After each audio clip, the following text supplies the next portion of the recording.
Hello everyone, I am Ranveer Singh and I welcome you to my YouTube channel Edulogs Classes.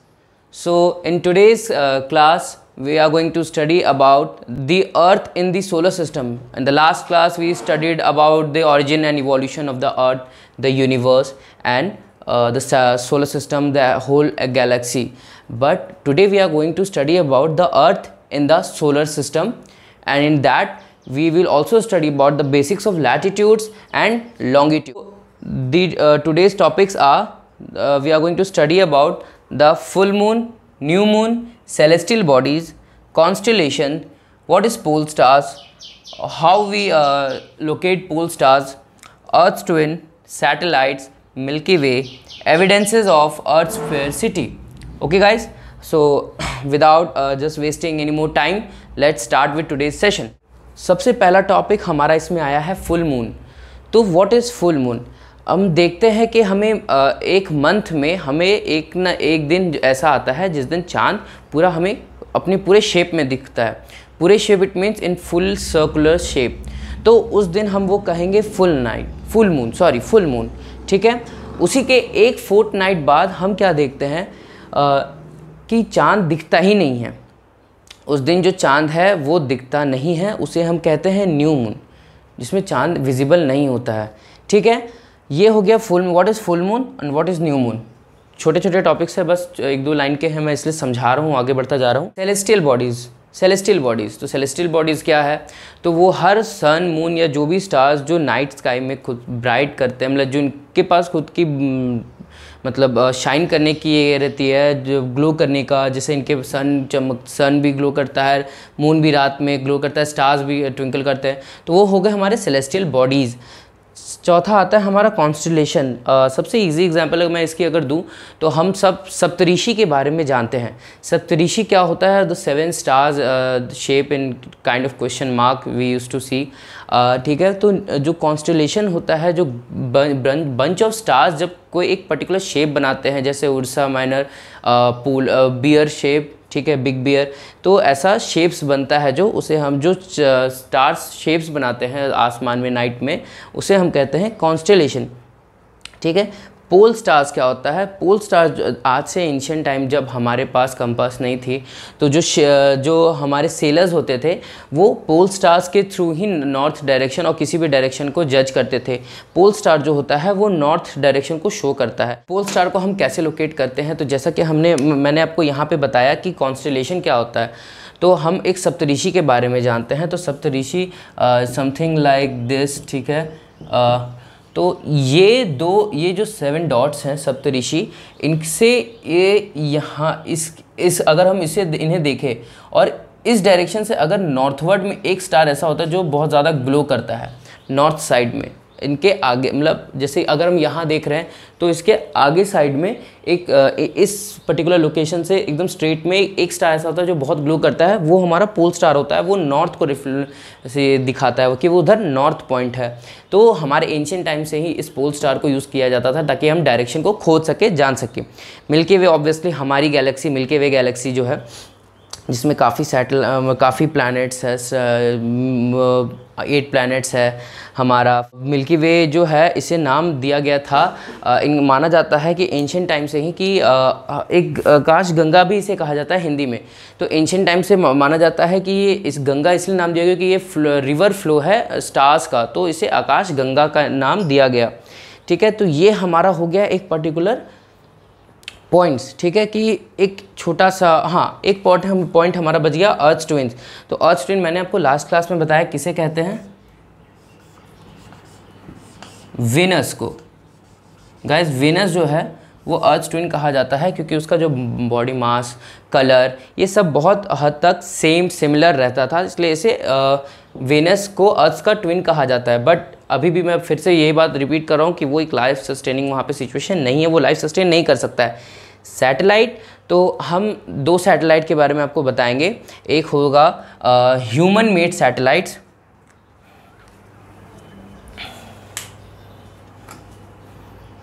आपने लिख लिया? आप लिख लो ऐसे. ये मैं आपको बता दूंगा, बुक सोर्सेज बता दूंगा आपको, वहाँ पे डायरेक्ट ये पॉइंट्स मिल जाएंगे. तो सैटेलाइट हम 2 तरीके के पढ़ेंगे. एक होगा natural satellite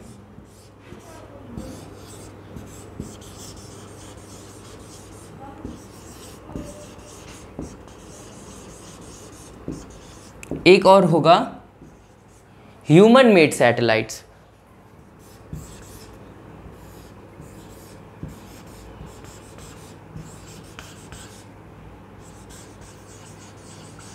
human made satellites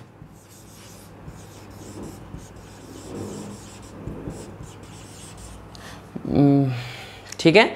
तो नेचुरल सैटेलाइट्स में हमारा जो सैटेलाइट हो गया जो नेचुरली बना है वो है मून। हमारा नेचुरल सैटेलाइट्स हो गया मून, ठीक है, जिसे किसी ह्यूमन ने नहीं बनाया, वो नेचुरली बन के तैयार हुआ है। और ह्यूमन मेड सैटेलाइट्स हो गया हमारा जो एक्चुअल सैटेलाइट्स हम भेजते हैं अर्थ से हमारे स्पेस में, ताकि हम स्पेस के बारे में और जानकारी ले सके, या हमारे टेलीकम्युनिकेशन, डिफेंस, इसके लिए वो हेल्पफुल हो, रेस्क्यू ऑपरेशंस इसके लिए हेल्पफुल हो, वेदर सिस्टम, वेदर हमारा क्या होने वाला है क्या नहीं, वो प्रेडिक्ट जो करते हैं वो इसी ह्यूमन मेड सैटेलाइट्स के हेल्प से होते हैं। जैसे कि हो गया हमारा इनसैट हो गया,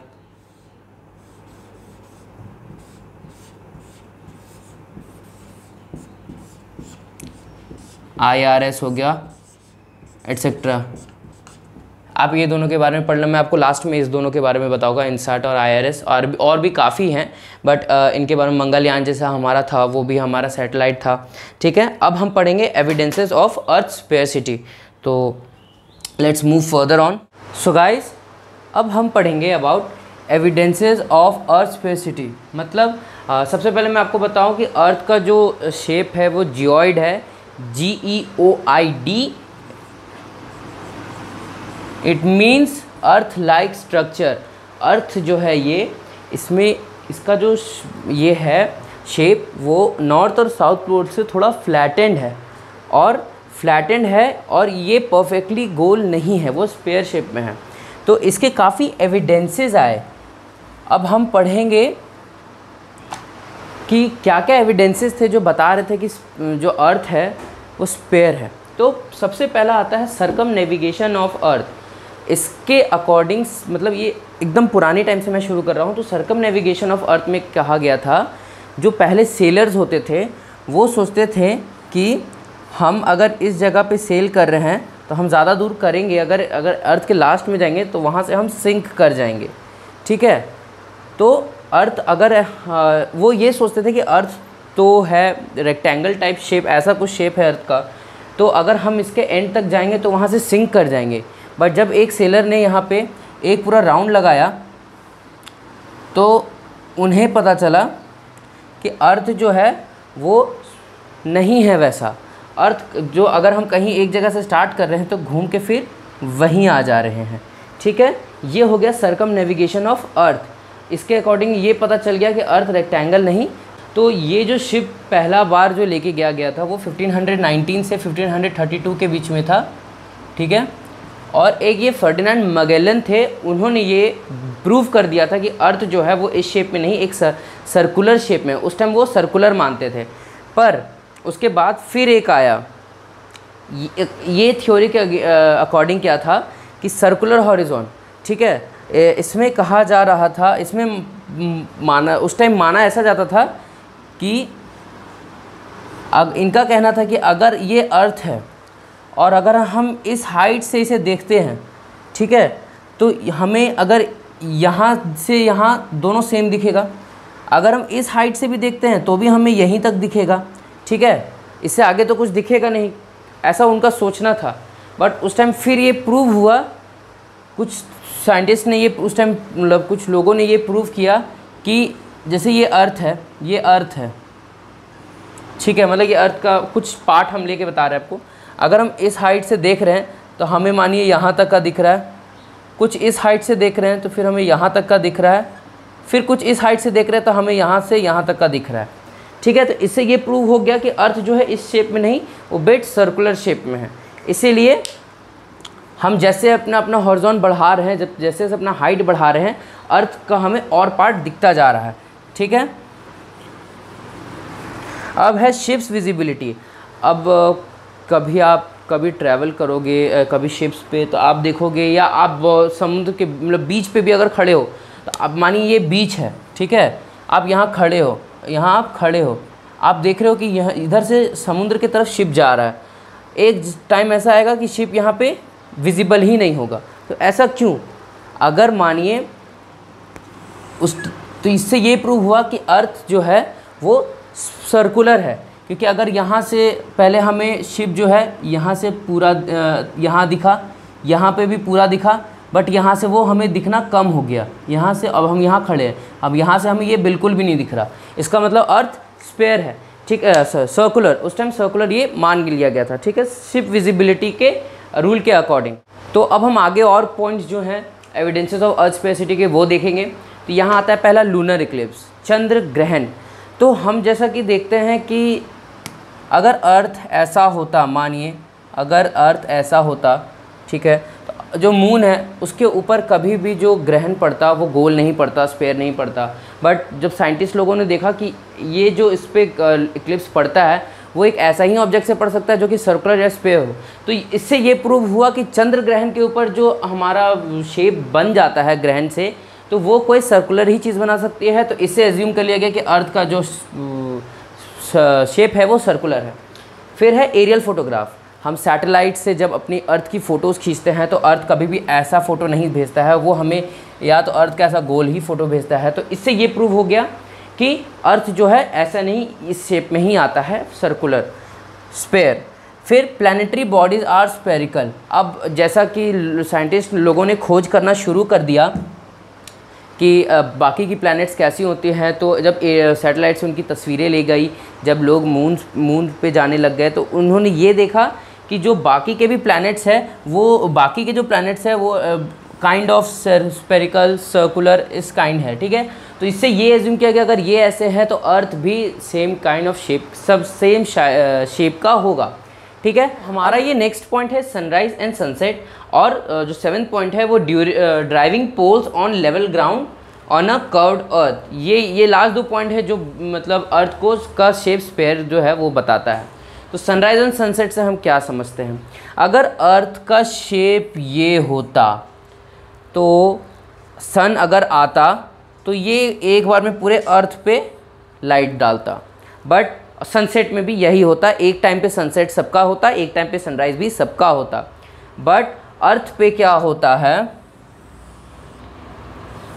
ठीक है, जब सन आता है तो इसके इस पोर्शन पे डालता है, पर जो ये पोर्शन होता है जिसे हम सर्कल ऑफ इल्यूमिनेशन कहते हैं, आधा डे पार्ट पे जो होता है वो डे होता है, आधे में नाइट होता है। तो इससे ये प्रूव हो रहा था कि अर्थ ये नहीं एक सर्कुलर स्फेयर है, ठीक है।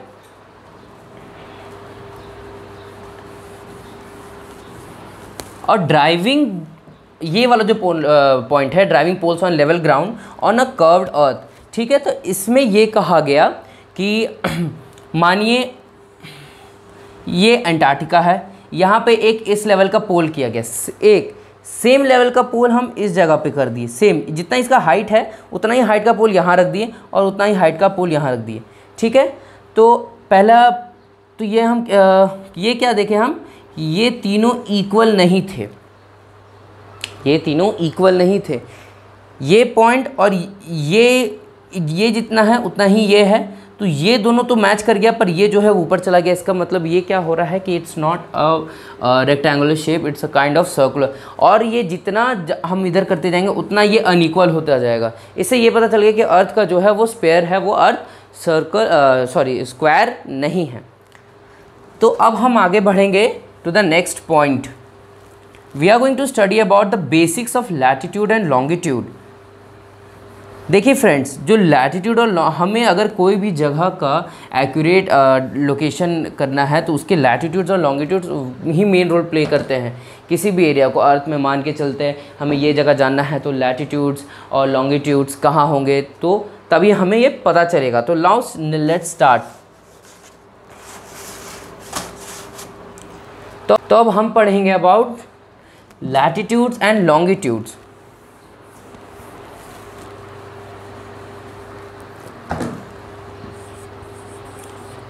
लैटिट्यूड्स, लॉन्गिट्यूड्स ठीक है। तो लैटिट्यूड्स और लॉन्गिट्यूड्स अब हम पढ़ने वाले हैं, और इक्वेटर।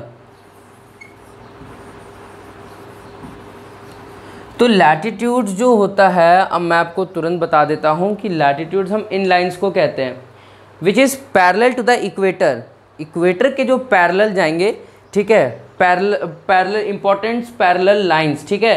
तो इक्वेटर के जो पैरेलल से वो लाइन जाते हैं हम उन्हें कहते हैं लैटिट्यूड, और लॉन्ग ये हो गया ये लैटिट्यूड, पैरेलल्स ऑफ लैटिट्यूड।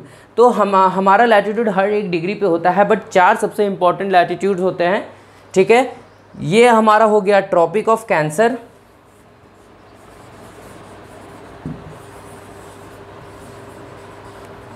जो कि रहता है 23.5 डिग्री नॉर्थ पे। ये हो गया हमारा आर्कटिक सर्कल, जो कि रहता है 66.5 डिग्री नॉर्थ पे, और ये हमारा हो गया नॉर्थ पोल, ठीक है, जो कि रहता है 90 डिग्री पे। अब सेम ये जो हो जाएगा, ये क्या हो जाएगा, tropic of Capricorn,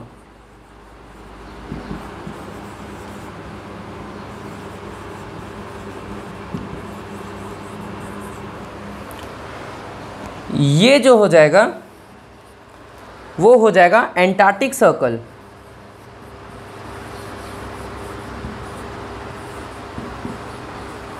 tropic of Capricorn का लैटिट्यूडनल एक्सटेंट है 23.5 डिग्री साउथ। इक्वेटर जो है वो अर्थ को 2 भाग में डिवाइड करता है, नॉर्थ एंड साउथ। तो इक्वेटर से ऊपर वाले जितने लैटिट्यूड्स होंगे उन्हें हम नॉर्थ में कर देंगे, इक्वेटर से जितने इधर होंगे उन्हें हम साउथ में कर देंगे। तो ट्रॉपिक ऑफ कैप्रिकॉर्न आ गया इन 23.5 डिग्री साउथ, एंटार्क्टिक सर्कल आ गया 66.5 डिग्री साउथ, और नीचे हमारा हो गया 90 डिग्री साउथ पोल, ठीक है। ये हमारा हो गया लैटिट्यूड्स। अब हम और पढ़ेंगे about longitudes.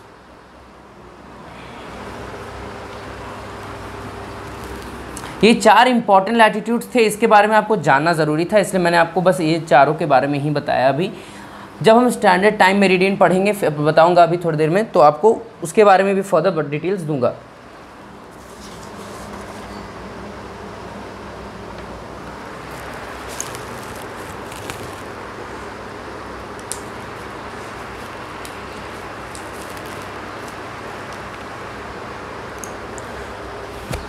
Now we are going to study about longitudes. तो लॉन्गिट्यूड्स हम किसे कहेंगे, ये मान के चल, ये अज्यूम कर लिए अर्थ है, ये हो गया हमारा लॉन्गिट्यूड्स जो नॉर्थ टू साउथ डायरेक्शन में जाता है, ठीक है। ये हो गया हमारा लॉन्गिट्यूड्स। इनके कुछ फीचर्स या प्रॉपर्टीज़ मैं बताता हूँ। ये पैरेलल नहीं होते, ठीक है। दूसरी बात, ये इक्वेटर के पास ब्रॉड होते हैं, और जैसे जैसे हम पोल्स की तरफ जाएंगे इनका जो डिस्टेंस है बिटवीन वो नैरो होता चला जाएगा, और एक टाइम पे ये एक जगह सब मिल जाएंगे। ये हमारा है लॉन्गिट्यूड्स, ठीक है। अब हम इसमें आपको बताते हैं कि 0 डिग्री, ये जो है अलग अलग डिग्रीज़ के लैटिट्यूड्स होते हैं। तो 0 डिग्री लैटिट्यूड जो है वो है Greenwich GMT, Greenwich mean time जो हम जिसे कहते हैं, ग्रीन जो लंदन में है, ठीक है, GMT ग्रीनविच में है ये, ठीक है। रॉयल ऑब्जर्वेटरी है वहाँ पे, उसी में है ये, उसी के ऊपर से जो लॉन्गिट्यूड्स पार हुआ है उसे हम 0 डिग्री का दर्जा देते हैं। मान के चलिए कि ये हम ग्रीनविच है हमारा 0 डिग्री।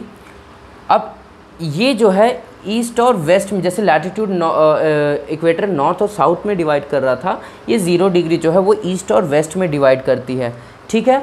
तो अगर ये 0 डिग्री के हम इधर जाएंगे तो टाइम ऐड होता जाएगा, अगर हम इधर आ जाएंगे तो टाइम हम माइनस करते जाएंगे। मान के चलिए हमारा जो इंडिया है उसका स्टैंडर्ड टाइम मेरिडियन है, ठीक है, IST स्टैंडर्ड टाइम जो है, स्टैंडर्ड टाइम,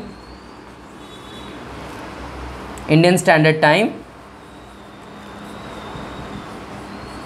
वो 82.5 डिग्री है, एंड हाफ डिग्री वो भी क्या, ये ग्रीनविच है, इसे ईस्ट साइड में है इंडिया, लंदन से ईस्ट साइड में है, तो ये हो गया ईस्ट, ठीक है। तो हमारा जो है वो 5.5 घंटा तकरीबन ग्रीनविच से आगे हैं हम। तो अगर यहाँ 12 बज रहा है और हम ईस्ट में हैं तो क्या होगा, प्लस होगा। तो 5.5 घंटा अगर हम 12 में जोड़ लेंगे तो 5:30 बज रहा होगा हमारे यहाँ अप्रॉक्स, ठीक है। और अगर हम इधर से इधर अगर यूएस की तरफ आते हैं तो उसमें माइनस हो जाएगा। अगर वहाँ 12 बज रहा है तो तकरीबन यहाँ पे आपका 6:45 या 7, सवा 7 तकरीबन बजेगा, ठीक है। तो ये हम समझ में आ गए। ये टोटल 360 डिग्रीज़ होते हैं, लॉन्गिट्यूड के जितने डिग्री वो 360 डिग्रीज़ होते हैं। और जो इधर से 180 पे आता है और इधर से जो 180 मतलब जो 360th वाला होता है, 180th वाला जो लॉन्गिट्यूड रहता है, उसे हम दर्जा देते हैं इंटरनेशनल डेट लाइन का। मान के चलिए ये जो कि तो जो लॉन्गिट्यूड है वो कहाँ से, जो इंटरनेशनल डेट लाइन है जिसे हम कहते हैं, वो बेरिंग स्ट्रेट से क्रॉस करता है, ठीक है। बेरिंग स्ट्रेट जो है वो मान के चलिए अगर हम अभी यहाँ पे हैं, ये हो गया हमारा USSR मतलब रशिया, नाउ रशिया। अगर यहाँ से हम जा रहे हैं और इधर हम US में आते हैं पैसिफिक पार करके, तो अगर हम इधर से इधर आ जाते हैं तो हम 1 दिन प्लस हो जाएंगे, ठीक है। आप और अगर कोई पर्सन इस जगह से वापस अगर अमेरिका से इस रूट के थ्रू अगर चाइना आ जाता है तो वो 1 दिन माइनस पीछे चला जाता है, ठीक है गाइज़। तो ये हो गया इंटरनेशनल डेट लाइन। लोगों हर कंट्रीज़ का अपना अपना एक स्टैंडर्ड डेट टाइम होता है ताकि वो अपना टाइम सेट कर सके। जैसा कि इंडिया हमारा 82.5 है, रशिया का जो आपका टाइम है स्टैंडर्ड मेरिडियन है वो 11 रशिया का जो टाइम जोन्स है वो 11 टाइम जोन्स है, क्योंकि वो काफ़ी बड़ा है तो उसे उतने एक जगह से दूसरी जगह जाने में काफ़ी टाइम भी लगता है। तो अगर वो एक ही जगह का टाइम हर जगह रखेगा तो बहुत ज़्यादा कन्फ्यूजन होगा, इसलिए हर जगह का उसका अपना अलग अलग है। और कंट्रीज़ अगर अपनी स्टैंडर्ड टाइम नहीं सेट करेगी तो होगा क्या, अगर मैं यहाँ से मुंबई जाऊँगा, मैं झारखंड में हूँ, मैं अभी यहाँ से मुंबई जाऊँगा तो वहाँ कुछ अलग ही टाइम होगा। इसलिए हमने एक स्टैंडर्ड मेरिडियन लिया है अपना, जो कि 82.5 डिग्री मिर्ज़ापुर से जो पास होता है, गुड्डू भैया, मुन्ना भैया, ठीक है। उसके बाद ठीक है, अब हम इंटरनेशनल डेट लाइन हो गया, समझ गए। अब हम एक चीज़ आपको बताना इस टॉपिक में और बाकी है, वो हीट जोन्स ऑफ अर्थ। तो जैसा कि आप देख सकते हैं कि मैंने यहाँ पे लिखा है frigid, temperate zone, torrid zone, ठीक है। तो मैं आपको बताता हूँ ये ऐसा नाम क्यों है इस हीट जोन्स का। मानिए यहाँ सन है, ओह शिट, मानिए ये सन है, ठीक है। इसका जो अज्यूम कर लीजिए वो बड़ा होता है, पर तभी मैं बता रहा हूँ। देखिए सन का जो रेज़ है वो कभी भी ट्रॉपिक ऑफ कैंसर और ट्रॉपिक ऑफ कैप्रिकॉन्स के ऊपर वर्टिकली नहीं पड़ता है, वो स्लैंट हो जाता है। तो अगर अभी मान के चलते हैं कि नॉर्थ के, अभी जून का महीना चल रहा है, तो मान के चलिए ट्रॉपिक ऑफ कैंसर के ऊपर सबसे ज़्यादा वर्टिकल रेज़ है, ठीक है। तो सबसे ज़्यादा हीट, ये अभी हीटेड एरिया है, तो इसे हम टॉरिड जोन कहेंगे, टॉरिड जोन, ठीक है। ये जो है इसमें हीट उतनी भी नहीं होती क्योंकि इस पर स्लैंट रेज पड़ते हैं। इस पे जो रेज है वो, मानिए सन है, इस पे थोड़े डायरेक्ट नहीं, थोड़े स्लैंट पड़ रहे हैं, स्लैंट रेज पड़ रहे हैं, इसलिए ये टेम्परेट। तो ये है नॉर्थ टेम्परेट जोन, ये हो जाएगा साउथ टेम्परेट जोन, ठीक है। ये भी है टॉरिड जोन, और ये होता है फ्रिजिड जोन, क्योंकि अगर मानिए अगर अभी ऐसे है अर्थ, ठीक है, तो ट्रॉपिक ऑफ कैंसर पे पड़ा हुआ है पूरा वर्टिकल लाइन। यहाँ अभी नॉर्थ टेम्परेट जोन, यहाँ पे हीट होती है बट उतनी भी नहीं। और जो हमारा फ्रिजिड जोन है वो इतना भर एरिया में एकदम से बहुत कम ही यहाँ पे सनरेज स्ट्रॉन्ग होती है, बहुत वीक सनरेज मतलब होती है, लाइट तो होता ही है। इस एरिया भर में 6 महीने जो हमारा होगा वो डे होगा, और इस एरिया में जो 6 महीने हमारा होगा वो नाइट होगा, क्योंकि अर्थ जो है वो टूवर्ड्स ट्रॉपिक ऑफ कैंसर पे भी उसका पड़ रहा है। इट मीन्स ये जून है, समर सॉल्स्टिस चल रहा है, तो इस एरिया भर में जो, और ये फ्रिजिड जोन इसलिए कहा जाता है क्योंकि यहाँ पे जो टेम्परेचर है वो कभी भी बढ़ता नहीं है, बहुत ठंड एरिया रहती है, इसीलिए। इक्वेटर है। अब हम पढ़ना स्टार्ट करेंगे about the motion of the earth. आपको इतना पता चल गया अभी, let's move further. Prime meridian हम किसे कहते हैं, मैं आप सभी को बताना चाहूँगा। जो 0 डिग्री लॉन्गिट्यूडनल एक्सटेंट थी ना, उसे हम प्राइम मेरिडियन कहेंगे। सो गाइज, अब हम पढ़ेंगे मोशन ऑफ द अर्थ। इसमें हम 2 चीज़ पढ़ेंगे, रोटेशन और रिवॉल्यूशन। रोटेशन, अर्थ के मोशन में जो रोटेशन होता है उससे हमें अर्थ के जो वेदर क्लाइमेट है उससे उस वेदर होती हैं, सीजन्स होते हैं, उसमें क्या अर्थ में क्या चेंजेस दिखने को मिलता है और जो रिवॉल्यूशन होती है उससे क्या चेंजेस दिखने को मिलता है। तो अभी हम आपको रोटेशन से शुरू करवाते हैं, ठीक है। अगर अर्थ रोटेट नहीं करता तो क्या होता, sometimes there are some questions like this.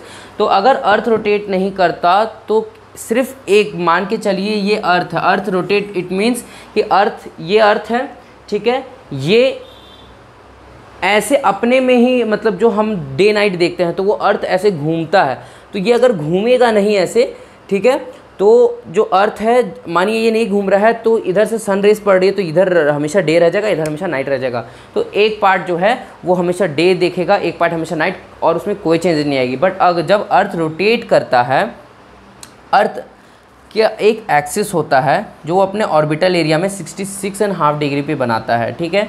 तो अर्थ का जो ऑर्बिट एक्सिस जो ऑर्बिटल प्लेन पे अपना डिग्री बनाता है वो 66.5 होता है।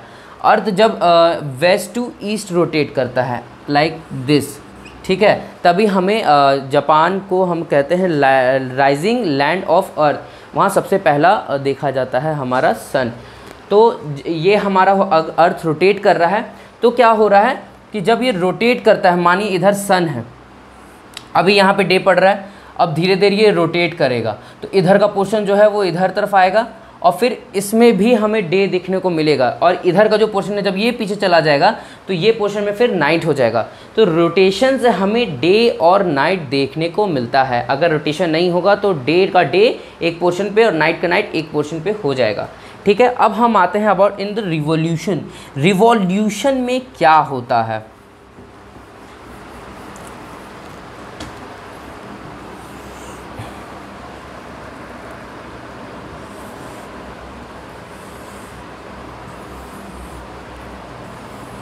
अज्यूम कर लीजिए ये सन है, ये हमारा अर्थ है, ठीक है। अर्थ 365 डेज़ में अपना कंप्लीट करता है रिवॉल्यूशन, ठीक है। 1/4 वो तो लास्ट क्लास में हम बताए हैं। अब चलिए अब हम इसमें बता रहे हैं रिवॉल्यूशन से क्या क्या चीज़ें हमें दिखने को मिलती है, ठीक है। तो जैसा कि हम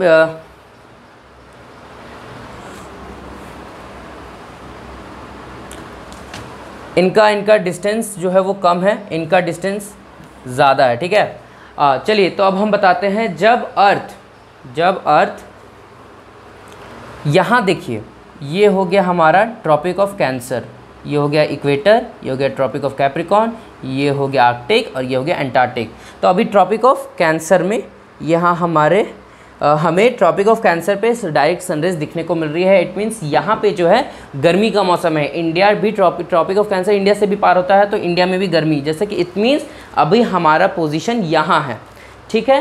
तो ट्रॉपिक ऑफ कैंसर पे जब ये वर्टिकल रेज पड़ रही हैं तो ये एरिया गर्मी, ये इक्वेटर तक में ज़्यादा गर्मी है, यहाँ तक में गर्मी है, और यहाँ जो साउथ हेमिस्फेयर जो ये एरिया है यहाँ पे अभी विंटर चल रहा है। तो यहाँ पे अब तो हम इसे इस पर्टिकुलर सिचुएशन का नाम है समर सॉलिस्टिस,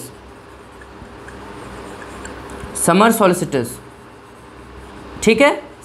और किस दिन ट्रॉपिक ऑफ कैंसर पे पूरा एक्यूरेट ओवरहेड रहता है सन, तो वो है 21 जून, ठीक है, एक्यूरेट समर सॉलिस्टिस का डे। इसके बाद से फिर जो अर्थ है वो ट्रॉपिक ऑफ कैंसर से फिर धीरे धीरे जब अर्थ फिर यहाँ आने लग जाती है, तो फिर यहाँ देखिए ये और ये इक्विनॉक्स है। Equinox it means equal day equal light. ये इक्वेटर हो गया, सन का पूरा एक ही बार इस पूरे में पड़ रहा है, ठीक है। और यहाँ भी पूरा में इक्वेटर पे यहाँ पे पड़ रहा है, सन का जो लाइट है वो इक्वेटर पे पड़ रहा है। इट मीन्स क्या हुआ, जितना डे होगा उतना ही नाइट होगा, जितना डे उतना ही नाइट। तो ये एरिया जो है हम इस टाइम हमें गर्मी का मौसम है हमारा, तो ये अर्थ के लिए समर सॉलिस्टिस हो गया, ठीक है। ये और इस जगह हम जैसा कि देखते हैं कि अर्थ मान के चलिए यहाँ पे पड़ रहा है, ये रहा हमारा इक्वेटर, ये रहा ट्रॉपिक ऑफ कैप्रिकॉर्न, ये रहा अंटार्कटिक सर्कल, ये रहा ट्रॉपिक ऑफ कैंसर, ये रहा आर्कटिक सर्कल। तो यहाँ ट्रॉपिक ऑफ कैप्रिकॉर्न पे हम जैसा देख रहे हैं डायरेक्ट रेट्स पड़ रहा है। तो ये डेट क्या है आपको पता है फ्रेंड्स? ये डेट है 22 दिसंबर, 22 दिसंबर, और ये अर्थ के लिए हो जाता है विंटर सॉलिस्टिस, क्योंकि सदर्न हेमिस्फेयर में तो गर्मियाँ हैं, बट नदर्न हेमिस्फेयर में हमें विंटर फील हो रहा है, विंटर का सीज़न चल रहा है। तो आपको पता है ऑस्ट्रेलिया जो है वो क्रिसमस भी गर्मी के मौसम में सेलिब्रेट करता है। तो ये हमारा हो जाएगा विंटर सॉलिस्टिस, विंटर सॉलिस्टिस। ठीक है, अब हम इक्विनॉक्सेस के बारे में देखते हैं। अर्थ फिर यहाँ आया, ठीक है, यहाँ 22 दिसंबर है, तो यहाँ कौन सा, और यहाँ 21 जून चल रहा है, ठीक है। तो ये कौन सा डेट हो जाएगा गाइज, ये डेट हो जाएगा हमारा 21 मार्च। ये होगा हमारा स्प्रिंग इक्विनॉक्स। नदर्न हेमिस्फेयर में ये चल रहा है स्प्रिंग इक्विनॉक्स, और सदर्न में चल रहा है यहाँ ऑटम इक्विनॉक्स। इसमें क्या है, ये है हमारा डेट जो चल रहा है यहाँ पे 23 सितंबर, ठीक है। और इसमें क्या है कि इसके नदर्न हेमिस्फेयर में जो है वो वहाँ चल रहा है ऑटम इक्विनॉक्स, और इसके सदर्न हेमिस्फेयर में चल रहा है उसका रिवर्स स्प्रिंग इक्विनॉक्स, ठीक है। तो रिवॉल्व कर रहा है, तो हमें क्या देखने को मिल रहा है कि जब अर्थ रिवॉल्व करता है तो एक बार उसका जो ट्रॉपिक ऑफ कैंसर और नदर्न हेमिस्फेयर है वो सन की तरफ टिल्ट होता है, और विंटर के टाइम में tropic of Capricorn it mean southern hemisphere है वो अर्थ की तरफ टिल्ट करता है, ठीक है। अब इससे क्या मतलब पता चल रहा है कि रिवॉल्यूशन करते करते सीजनल चेंजेस आती हैं। अगर रिवॉल्यूशन नहीं होगा तो there will be no seasonal changes in our earth, ठीक है। अब यहाँ हम एक और चीज़ सर्कल ऑफ इल्यूमिनेशन बता रहे हैं। सर्कल ऑफ इल्यूमिनेशन क्या हो गया, जैसे अब अर्थ का यहाँ पे पड़ रहा है, ठीक है, तो ये हो गया। अब इधर वाला को अभी फ़िलहाल पर्टिकुलर डे पे हम बता रहे हैं, तो इधर में नाइट इधर में डे हो रहा है। तो ये जो लाइन जो सर्कल अर्थ को डे एंड नाइट से डिवाइड करती है उसको सर्कल ऑफ इल्यूमिनेशन कहते हैं, ठीक है। रिवॉल्यूशन से में तो फ़िलहाल अभी इतना ही है। चलिए अब इसके आगे हम बढ़ते हैं। फिर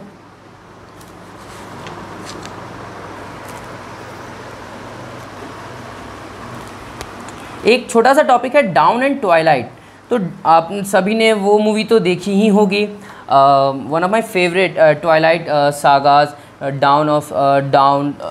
तो ये बहुत सही मूवी है, आपको देखनी चाहिए if you have some free time.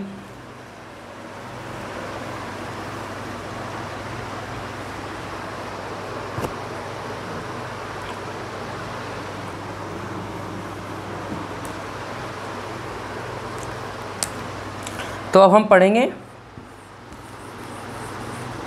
Down and Twilight.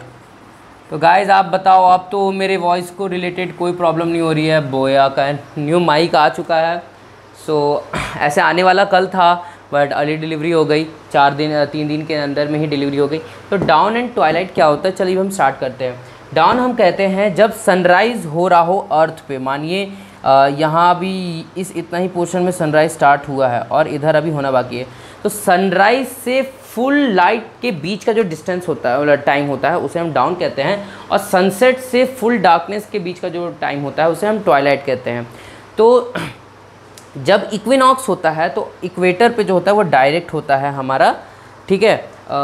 और जब भी मान के चलिए ये अर्थ है, जब इक्वेटर पे रहेगा, मान के चलते ये मान लीजिए जब इक्वेटर पे मतलब एकदम ओवरहेड है सन, तो यहाँ जो डायरेक्ट एकदम रेस पड़ रही हैं तो वो रिफ्रैक्ट नहीं होती हैं उतना, तो जो पीरियड होता है आपका वो शॉर्टर होता है, ठीक है, वो शॉर्टर होता है डाउन एंड ट्वाइलाइट का, और यही स्लैंट होती हैं।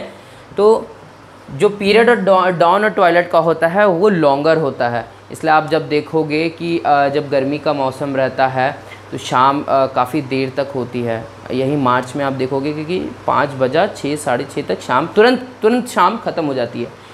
तो ये हो गया डाउन एंड ट्वाइलाइट, ठीक है। तो आज हमने काफ़ी कुछ कवर करा दोस्तों। अब नेक्स्ट वीडियो जब मेरी आएगी तो उसमें अब हम जियोमॉर्फोलॉजी में घुसेंगे, जैसा कि हमारा ये पर्टिकुलर टॉपिक फर्स्ट टॉपिक जो था सोलर सिस्टम, हमारा लैटिट्यूड्स लॉन्गिट्यूड्स ऑरिजिन रिवॉल्यूशन, वो तो कंप्लीट हो गया। तो थैंक यू। आज का वीडियो मैं आप चाहता हूँ कि आपको पसंद आए, और आपको अगर कोई भी प्रॉब्लम या किसी भी जगह डाउट है तो आप प्लीज़ कमेंट सेक्शंस पे आप रिप्लाई कर सकते हो। एंड सेकेंड थिंग, मैंने अपना टेलीग्राम चैनल बना लिया है एडुलॉक्स क्लासेस के नाम से, लिंक डिस्क्रिप्शन बॉक्स में रहेगी, तो आप सब प्लीज़ उसे ज्वाइन करें ताकि मैं यहाँ जो भी पढ़ा रहा हूँ उसके एकदम प्रिसाइज्ड नोट्स आप तक मैं पहुँचा सकूँ। तो ताकि उससे क्या होगा कि आप यहाँ पढ़ रहे हो, रिवीजन कर रहे हो, बुक एक बार पढ़ रहे हो, और फिर खुद के नोट्स बनाना तो कंपलसरी है। देखिए मेरे नोट्स तो हो सके आपको समझा सके, बट आप खुद के जब नोट्स बनाओगे तो वो आपके दिमाग में इम्प्रिंट हो जाते हैं वो। ठीक है फ्रेंड्स, तो आज हमने physical geography of the world का पहला टॉपिक कंप्लीट कर लिया है। तो I hope you all like the videos. तो if you really like my videos, अगर आप सभी को सच में समझ में आता है तो please like, comment, share and subscribe. Please share it guys, please share it and subscribe also. Thank you.